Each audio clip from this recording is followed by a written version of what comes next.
2 months before my due date, I truly believed peace was finally coming back to our old brick house in Richmond. I was 29, heavily pregnant, resting my hand on my belly, telling myself the hardest part was almost over. Then the front door swung open, and my sister walked in, silver suitcase rolling behind her, a broken marriage trailing even louder. The air shifted. My mother rushed to her, and somewhere deep inside, I felt it. Letting her stay was going to cost me more than comfort. At first, I told myself it would be temporary. A few weeks, maybe a month.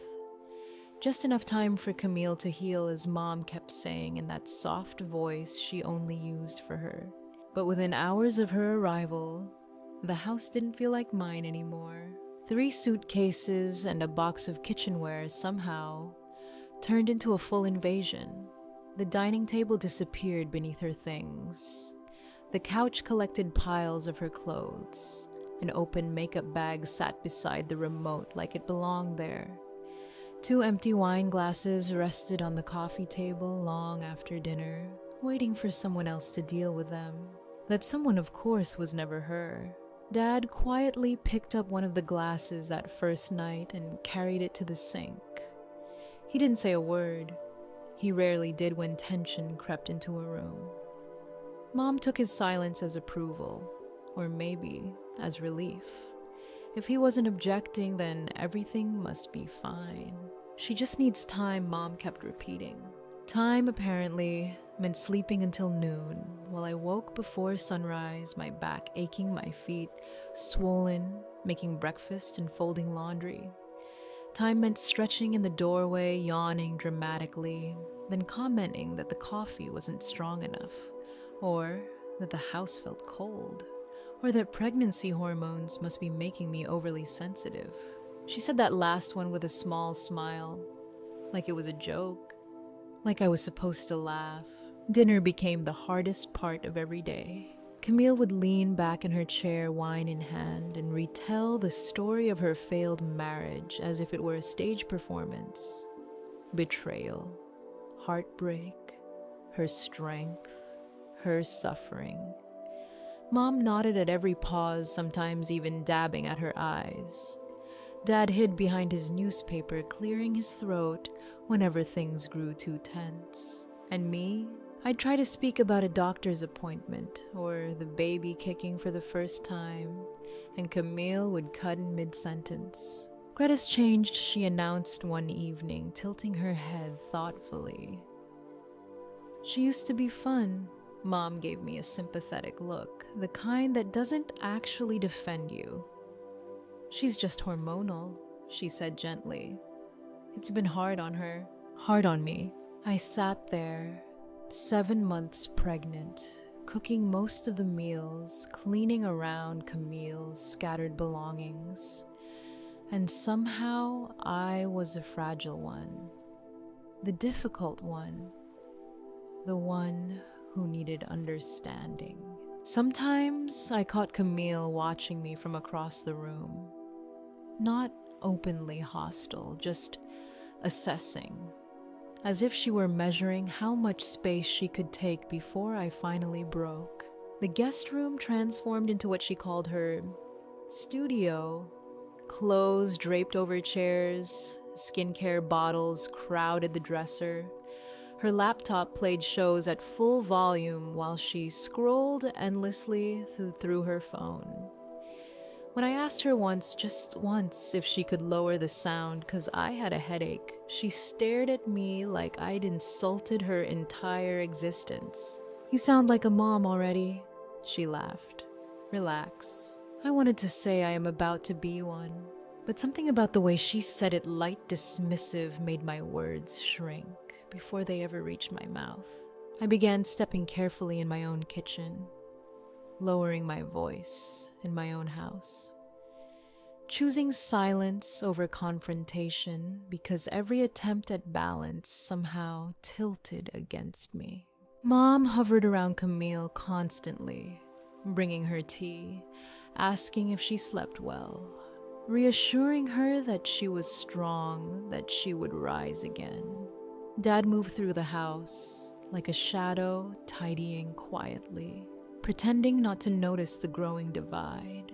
And I started to feel like a guest in the place where I grew up.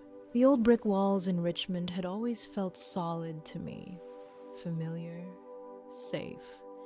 But now every creak in the floorboards sounded different, sharper, like a warning I couldn't quite name. I kept telling myself this was temporary, but deep down, beneath the baby's steady movements and the careful breaths I took to stay calm, something unsettled had already taken root, and it was growing. I kept waiting for the moment Camille would say she'd found a job. Instead, the doorbell started ringing almost every afternoon. Boxes, shoe boxes, dress boxes, packages wrapped in glossy paper with brand names we couldn't pronounce without wincing. Expensive candles, silk blouses, things that didn't look like starting over. They looked like indulgence. Mom brushed it off the first few times. "She's using her savings," she said lightly. But I knew Camille hadn't worked in years. Not before her marriage, not during, and certainly not now. One afternoon, while paying the utility bill online, I noticed something that made my stomach tighten. A familiar credit card number sat under recent transactions. At first, I didn't think much of it. Then I looked closer. It wasn't Camille's card, it was Mom's. I clicked through the receipts slowly, hoping I was misunderstanding what I was seeing. But the totals added up quickly. Dresses, shoes, restaurant tabs. Over $1,000 in just a few weeks. My pulse started to race. I stared at the screen, listening to Camille's laughter drift in from the living room where she lounged with a glass of wine and some reality show turned up too loud. I could have walked in right then.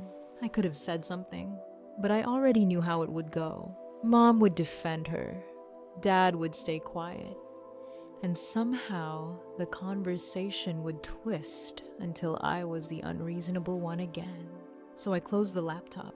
That night I sat alone in the nursery, the walls still bare, one hand resting on my stomach. I whispered to the baby that I would protect us. The words sounded braver than I felt. Later my phone buzzed. Austin. Even from Singapore, his voice had a way of grounding me.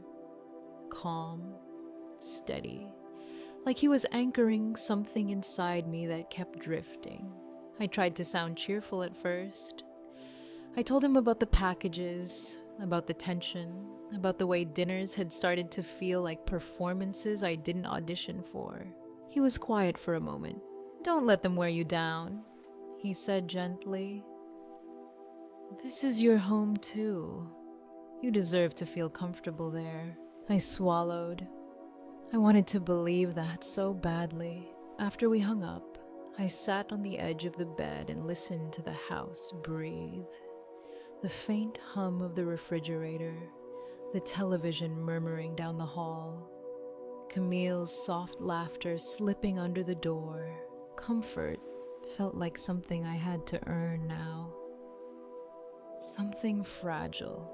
By early fall, Camille decided she needed a quiet space to focus on finding a job. That quiet space turned out to be my reading room. I walked in one morning and found her, standing there, arms crossed, studying the shelves like she was evaluating real estate. "This room feels peaceful," she said. Before I could respond, her laptop was on my desk. But it wasn't job applications she was working on. It was live streams. For hours, she sat behind my desk, speaking into her camera with a voice I barely recognized. Soft-wounded, careful. She told strangers about betrayal, about healing, about rebuilding her life after a cruel marriage. Comments flooded in. Sympathy, praise, encouragement. And then came the subtle shifts. "My sister is lucky," she said once, smiling gently at the camera. "She has a supportive partner overseas. I'm just trying to find my footing." She didn't say my name. She didn't need to. Mom called it progress. "At least she's doing something positive again," she told me while folding laundry beside me. "It helps her feel normal." I wanted to say that performing isn't healing, that sympathy from strangers doesn't pay back credit card debt. But questioning Camille had become dangerous territory. Soon, the word jealousy started slipping into conversations. "You shouldn't let jealousy get to you," Mom told me one afternoon while I was stirring soup at the stove. "Your sister has been through enough." Jealousy, the accusation stunned me. I replayed every interaction in my head. Had I raised my voice? Had I rolled my eyes? All I had done was notice. But Camille was careful. She never attacked directly. She implied. She suggested. She let silence do the work. Dad avoided eye contact whenever tension surfaced. "Peace is worth more than pride," he muttered once when I tried to explain how the streams made me feel. Peace. It always came back to that word. So I found my own version of it. Late at night, after the house finally quieted, I pulled out an old notebook from college. At first, I wrote in fragments, half sentences, complaints I would never say aloud, the unfairness of it, the exhaustion, the constant sense of being watched and weighed. But as the pages filled, my thoughts steadied. Writing became the only room in the house Camille couldn't enter. The only space where I wasn't interrupted or corrected or labeled. On paper, I wasn't jealous. I was observant. I wasn't unstable. I was tired. And for the first time in weeks, I felt something. Close to control. Not over the house. Not over Camille, but over my own voice. It wasn't loud, but it was still mine. A week after I gave birth, I walked back into the house, carrying my daughter in my arms, still sore, still stitched, still trying to understand how my body had done something so miraculous and so brutal at the same time. For one night, everything felt suspended. The scent of milk, the soft rhythm of her breathing, the tiny weight of her against my chest. Even the old brick walls seemed quieter, as if the house itself was curious about this new life. By morning, reality returned. Camille was already in the kitchen when the baby started crying just after sunrise. I shuffled down the hallway, running on barely 2 hours of sleep, whispering soft reassurances as I rocked her. "Does she have to be this loud?" Camille asked, rubbing her temples dramatically. I barely slept. I blinked at her, too stunned to form a response. My daughter was 3 days home from the hospital. Mom turned from the sink and gave me that familiar, careful look. Not harsh, not angry, just corrective. "Greta, you have to be more considerate," she said softly. "Everyone here needs rest." Everyone. I looked down at the baby in my arms. I hadn't slept more than a couple hours at a time since labor began. My body still ached when I stood. My head felt like it was filled with fog. And somehow, I was the inconsiderate one. The days blurred into an endless loop of feeding, rocking, changing, shushing. I moved through the house like a ghost, trying to keep the crying as quiet as possible, closing doors, gently dimming lights, early.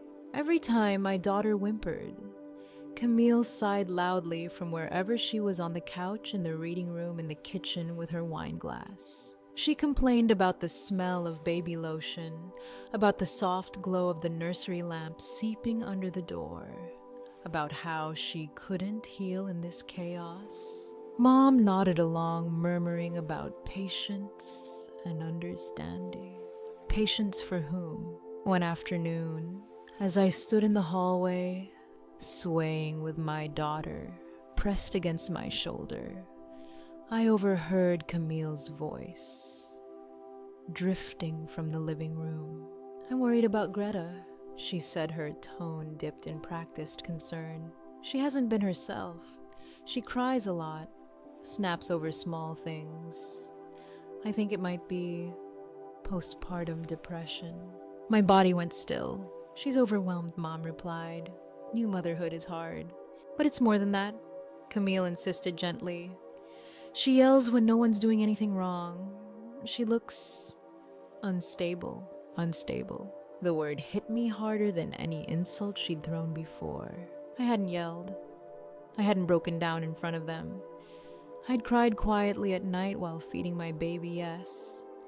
I'd stared at the ceiling, wondering how I would survive the exhaustion. But that wasn't instability. That was being human. That evening, I tried to confront her. "You told them I'm losing control," I asked, keeping my voice low. She tilted her head, offering that small, sympathetic smile I'd come to dread. "You should rest Greta," she said softly. "Everyone's just concerned about you." Concern. It sounded so reasonable, so harmless. If I protested too much, I'd only prove her point. 2 mornings later, the doorbell rang. I was pacing the living room with my daughter against my chest when Mom called my name from the hallway. There was something strange in her voice. Tight, controlled. I opened the door. 2 uniformed officers stood on the porch. "Ma'am," the taller one said calmly, "we received a call from someone in the household expressing concern about your well-being. Mind if we come in?" For a moment, the world tilted. Behind them, I could see Camille lingering in the hallway, one hand covering her mouth as if she were shocked. Mom stood beside her, pale and anxious. Dad avoided my eyes completely. They stepped inside and asked gentle, measured questions. Was I sleeping? Did I feel supported? Had I ever felt unsafe? I answered evenly, clutching my daughter close, my voice steady despite the tremor in my chest. I told them I was tired, but fine, that I had support, that I loved my baby. They studied me for a moment longer, then nodded. "You seem okay," one of them said. "Just remember to rest. And everyone here should give you some space." Everyone here. The irony almost made me laugh. They left soon after their car disappearing down the street. The house fell into a heavy silence. I stood there in the entryway, heart pounding, my daughter stirring against me. Strangers had just been invited into my home to question my sanity. Mom wouldn't meet my gaze. Dad mumbled something about a misunderstanding. Camille walked past me, humming softly like she'd just finished a small errand. That night, I sat in the nursery with the lights low, my baby asleep against my shoulder. The house felt colder than it ever had. It wasn't just that Camille had planted doubt. It was that my parents had watered it. They had believed her enough to call the police. And in that quiet, with the steady weight of my daughter in my arms, I understood something I'd been resisting for months. My family had chosen their side, and it wasn't mine. 2 weeks after the police stood in my doorway, I stopped waiting for things to improve. I packed quietly.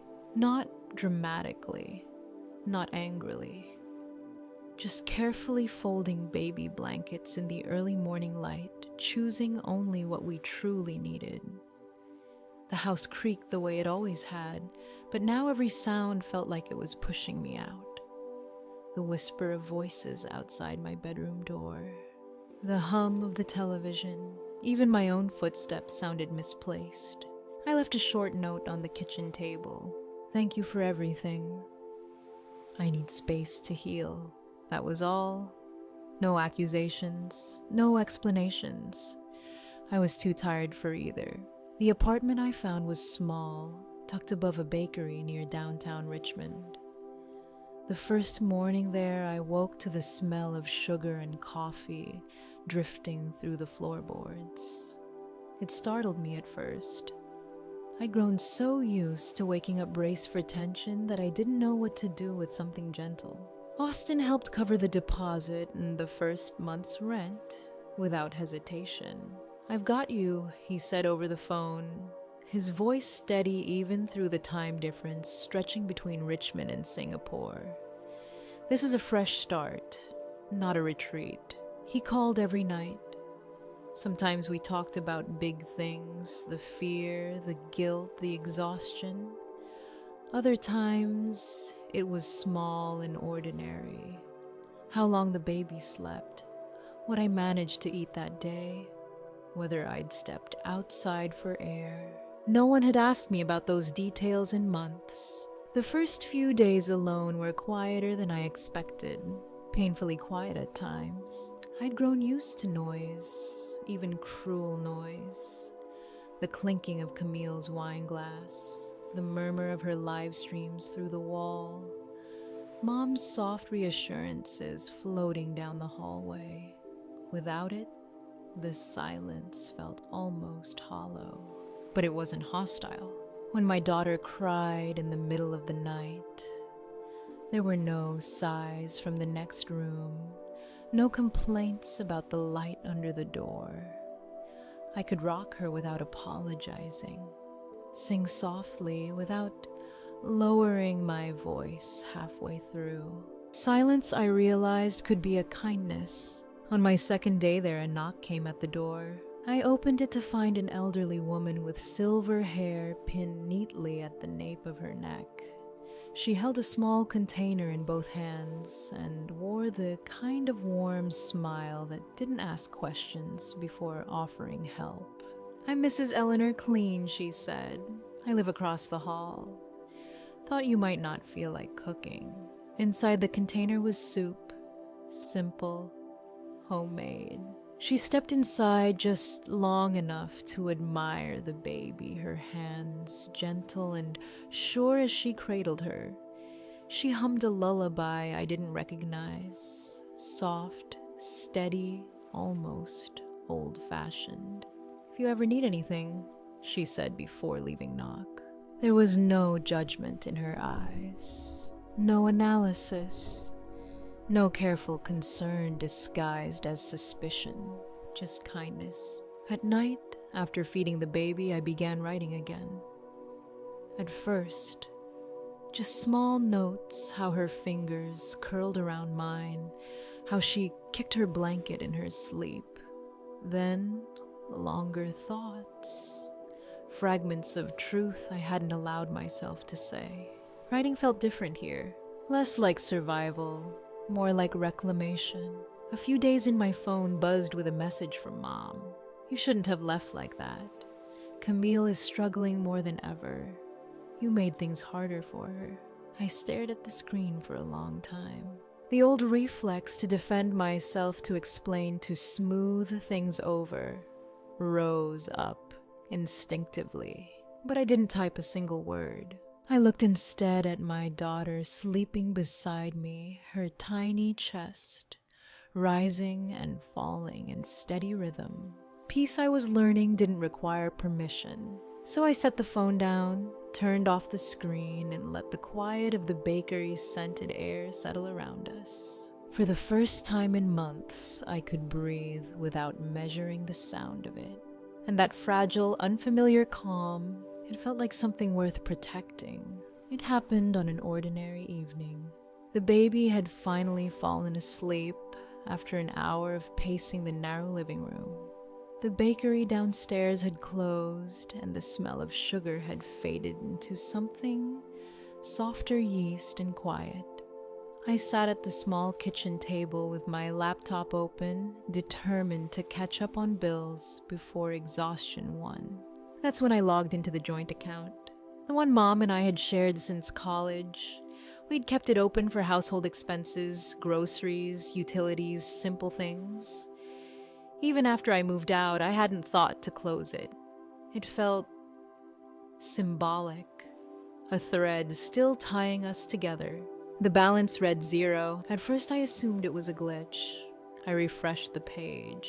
0. My fingers went cold as I clicked into the transaction history. Large transfers, several of them, all within the past week. Each labeled to the same recipient, Camille. The room felt smaller, suddenly the walls pressing in. I scanned the dates again, hoping I'd misunderstood. But there it was, line after line, money moving cleanly and deliberately from that shared account into hers. They hadn't just borrowed, they had emptied it. The amount wasn't life-changing.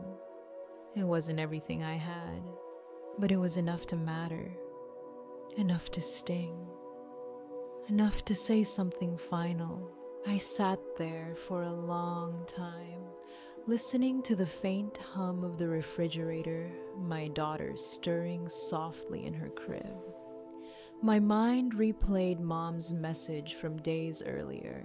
You made things harder for her. Harder? I closed the laptop slowly as if snapping it shut. Too fast might break something fragile inside me. The next afternoon, Mrs. Clean knocked again. This time, she didn't carry soup. Just a small tin of oatmeal cookies and a look that told me she was weighing her words carefully. I ran into your sister at the pharmacy yesterday, she said gently once she stepped inside. She was talking rather loudly to the woman behind the counter. My stomach tightened. She mentioned your mother gave her money, Mrs. Clean continued. Said it was to make up for everything she's been through. She sounded proud. For a moment, I couldn't speak. The empty account, the transfers, Mom's guilt-laced text. It aligned too neatly to ignore. Mrs. Clean must have seen something in my face because she reached out and squeezed my arm. I'm sorry if I've overstepped, she added softly. You haven't, I whispered. Thank you. After she left, I stood by the window watching early winter clouds roll in over Richmond. The city lights flickered on one by one as dusk settled. I felt something shift, not shock anymore, not even anger. Clarity. That evening I called Austin. He answered on the second ring, his voice immediately alert. Hey. What's wrong? I told him everything. The account, the transfers, Mrs. Clean's encounter at the pharmacy, the way the pieces fit together like a story I hadn't wanted to read. He didn't interrupt. He never did when it mattered. When I finished, there was a long pause. I knew something didn't add up, he said quietly. This isn't just emotional manipulation anymore. No, I agreed. My voice surprised me. It didn't shake. It isn't. Another pause. Then, more firmly, I'm flying home. I blinked. Austin, you don't have to. Yes, I do, he said gently but decisively. You've been handling this alone for too long. We'll sort it out together. Together. The words settled over me like a blanket. We talked logistics after that. Flights, timing, who he needed to notify at work. Practical things, solid things. After we hung up, I walked to the crib and looked down at my daughter. Her tiny fist was curled near her cheek, her breathing slow and steady. I wasn't panicking anymore.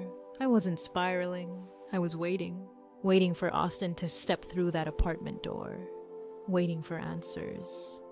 Waiting for the quiet strength I felt building inside me to finally have support beside it. Outside, the air had turned sharp with winter. I cracked the window slightly and let the cold brush my face. For months, I had questioned myself. Now, the numbers on that screen had confirmed something I could no longer deny. This wasn't misunderstanding, it was betrayal. And this time, I wasn't going to face it alone. 3 days later, Austin stood at my apartment door. No dramatic speech, no grand gesture. Just him, slightly jet-lagged coat still cold from the Richmond air, eyes steady the way they always were when I needed something solid to hold on to. For the first time in months, I didn't feel like I was bracing for impact. The next morning we went to the bank. I carried a folder with printouts of the drain joint account. Austin handled most of the talking. At first, his voice, calm and precise as he explained the transfers. The clerk, a woman with sharp glasses and even sharper focus, listened without interrupting. She frowned as she pulled up the records. "There's something else you should see," she said, finally, turning her monitor slightly toward us. At first, I didn't understand what I was looking at. A credit card account, my name, my date of birth, my social security number, but the address wasn't mine.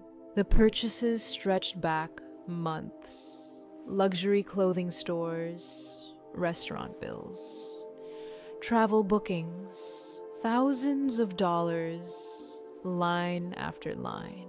My stomach dropped. "That's not my account," I said quietly. The clerk nodded. "It was opened online." Austin leaned forward. "Can you confirm who submitted the verification?" The clerk typed for a moment, her expression tightening. "The ID photo used for verification belongs to someone who looks very much like you," she said carefully. "But it's not you." She turned the screen further. And there it was, my old headshot from years ago. The one I'd used for a freelance profile back when I thought I might try marketing work.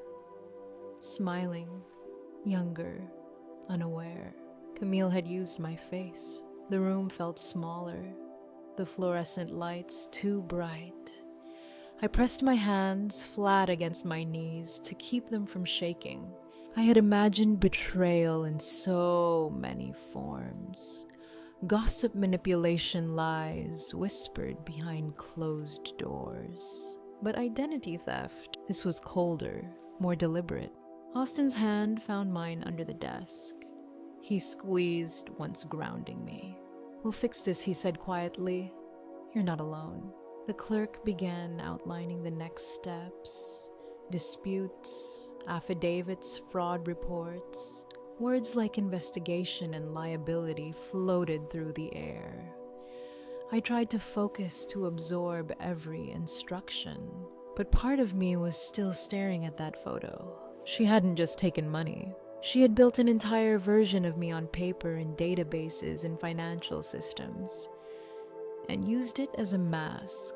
Back at the apartment, we spread everything across the small kitchen table. Bank statements, transaction histories, screenshots, dates circled in pen. Austin organized them into categories, creating a timeline. His movements were steady, methodical. Mine were slower, but purposeful. Every document felt like another piece of the same truth. This hadn't been desperation. It had been strategy. Late that evening, while I was feeding the baby, my phone rang. "Dad." I stared at his name for a long moment before answering. His voice sounded smaller than I remembered. "Greta," he began, and then paused. I could hear him swallow. I saw the statements. Silence stretched between us. "I didn't want to believe it," he continued, but I checked myself. The credit card, the transfers, it's all there. For months, he had chosen quiet, chosen neutrality, chosen what he thought was peace. "I'm so sorry," he said finally. "I had no idea she was capable of this." I closed my eyes. "Dad," I said softly, "I never wanted to hurt anyone." I just wanted to feel safe. I know, he replied, his voice breaking slightly. You deserved better than what we gave you. For the first time in a long while, I didn't feel the need to argue or defend myself. There was no satisfaction in being right, just a strange, steady calm. After we hung up, I sat there in the dim kitchen light, the baby asleep against my chest, Austin sorting papers across from me. Betrayal had once felt chaotic, like something slippery and impossible to pin down. Now it was documented, printed, numbered, signed. The clarity hurt, yes, but it also steadied me. Because once the truth stands in plain sight, it stops whispering. It stops twisting itself into doubt. Camille had crossed a line that couldn't be softened or reinterpreted. And for the first time since she rolled that silver suitcase into my life, I wasn't questioning my own reality. I was looking straight at it, and I wasn't alone anymore. Christmas week arrived brittle and gray, the kind of cold that settled into your lungs and stayed there. The diner Camille had chosen sat off the highway, strung with tired garlands and blinking lights that reflected in the windows, like something almost cheerful. Inside, the air smelled of burnt coffee and fried onions. It was too warm, too loud, too bright. Greta adjusted the strap of her diaper bag on her shoulder and stepped in anyway. Austin's hand rested lightly at her back. Solid, present. A quiet reminder that she was not walking into this alone. Camille was already there. She sat in the booth with a pale scarf wrapped around her neck, shoulders drawn inward as if she were the fragile one.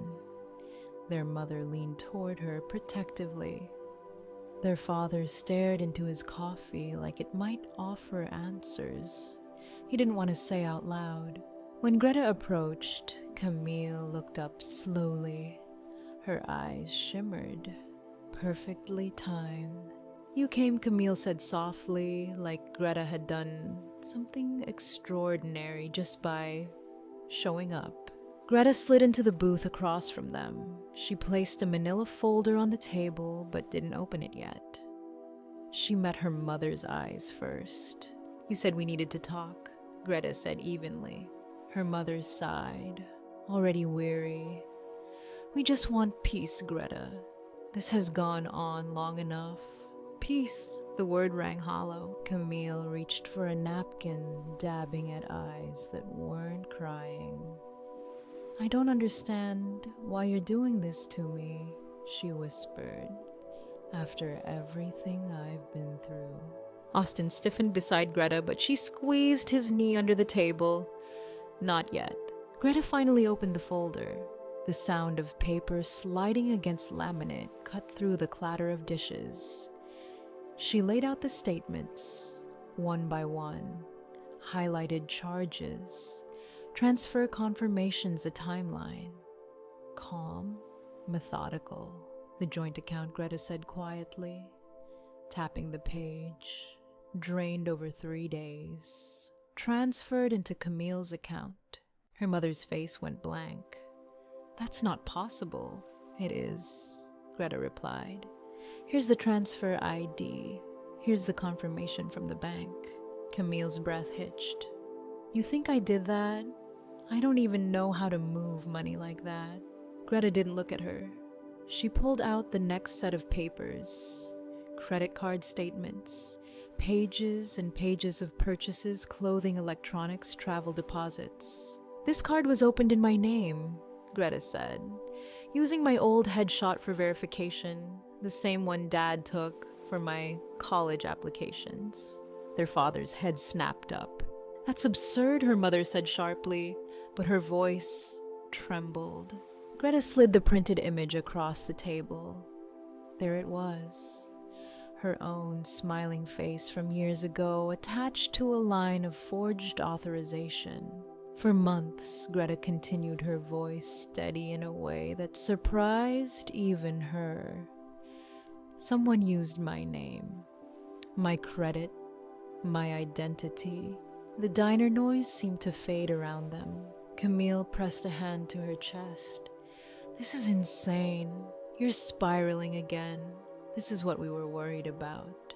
There it was, the reframing, the pivot. Greta felt the old heat rise in her throat, the instinct to defend, to over-explain, to shrink. But she didn't. I'm not spiraling, she said calmly. I'm documenting. She turned to her father. Dad, you told me on the phone you thought you might have been wrong. His face crumpled. The sound he made was small, almost boyish. I didn't know he said hoarsely. I didn't know about the card. Mom stared at him. What are you saying? He looked at Greta instead. I should have listened. Camille's composure flickered for just a second, just enough. This is unbelievable, Camille whispered, shaking her head. You're destroying this family over misunderstandings. No, Greta said. The destruction happened a long time ago. I'm just refusing to carry it anymore. Silence spread across the table like spilled ink. Her mother's expression hardened, something resolute settling into place. If you go through with accusations like this, she said carefully, there's no coming back from it. There it was, the choice, loyalty over truth. Greta felt something inside her, loosen, not break, but release. She gathered the papers slowly, sliding them back into the folder. She didn't rush. She didn't tremble. I didn't come here to fight, she said. I came to tell you I won't be quiet. Camille stared at her as if she were a stranger. Maybe she was. Greta stood. Austin rose with her. Outside, snow had begun to fall, soft, steady, deliberate. The cold hit her cheeks, sharp and clean. She breathed it in deeply. Behind her, through the diner window, she could see her mother leaning toward Camille again. Her father sat back, staring at nothing. They had chosen. For the first time, Greta understood that she didn't have to keep auditioning for love that required her silence. She stepped into the snow, Austin's hand warm in hers, and walked toward something quieter, something honest. Peace, she realized, wasn't something you negotiated at a table where truth was unwelcome. It was something you chose when you walked away. A year later, the air in Richmond felt different. The garden behind Mrs. Clean's bakery had been swept clean that morning. White chairs set in 2 uneven rows between early spring roses and climbing ivy. It wasn't grand, it wasn't loud. There was no cathedral ceiling, no string quartet, no 100-person guest list curated for appearances. There was sunlight, there was laughter, there was Austin. Greta stood beneath a simple wooden arbor, her baby now steady on chubby legs, clutching Mrs. Clean's hand near the front row. Austin's vows were unpolished and earnest, his voice catching when he promised that she would never again have to prove her worth to be loved. This time there were no performances, no competing narratives, only truth spoken plainly. They mailed invitations to her parents anyway, not as an olive branch, not as a test, simply as information. They did not come. A week after the wedding, a box arrived. Inside was the crystal vase her mother had once insisted Greta would need. Someday, tucked beneath it was the original check they had sent as a wedding gift, uncashed return by Greta after everything had surfaced. There was no note. Greta held the check in her hands for a long time before sliding it back into the envelope. It no longer felt like rejection. It felt like confirmation. A closing of a door she had already stopped knocking on. Camille's downfall came quietly. The bank investigation moved forward without theatrics. Charges were filed. People who had once accepted her fragility without question began asking for documentation. The narrative she had controlled so carefully unraveled under simple scrutiny. Months later, an email arrived. Subject line, "I'm sorry." It was 3 paragraphs. Camille wrote about stress, about feeling overlooked, about not meaning for things to go so far. The apology skimmed the surface of harm without ever fully naming it. There were no specifics, no acknowledgement of the forged headshot, no mention of the police wellness call. Greta read it once. Then she closed her laptop. For a moment, she expected anger to rise, or vindication, or the sharp satisfaction of being proven right. Instead, she felt something softer, distance. The apology wasn't a key. It didn't unlock anything she'd been waiting for. Because the closure had already happened in the diner, in the snow, in the quiet apartment above the bakery where she learned to trust her own memory again. Forgiveness, she realized, was never going to be handed to her in the form of someone else's remorse. It wasn't dependent on confession or consequence. It was a decision she had made slowly, piece by piece, each time she chose peace over retaliation. Revenge would have kept her tied to them, measuring outcomes, counting losses. Peace asked for nothing, and in choosing it, Greta found that the ache she once carried had been replaced, not by reconciliation, not by restored family dinners, but by something steadier. She no longer needed them to understand. She understood herself. Sometimes the bravest thing you'll ever do is step back from the people who taught you to stay small. Protecting your peace isn't cruelty, it's courage. It's choosing honesty over chaos, even when it costs you comfort. If this story felt familiar, you're not alone. Share your own journey in the comments. And if stories about resilience and quiet strength matter to you, stay with us. Healing doesn't always make noise, but it always leaves a mark.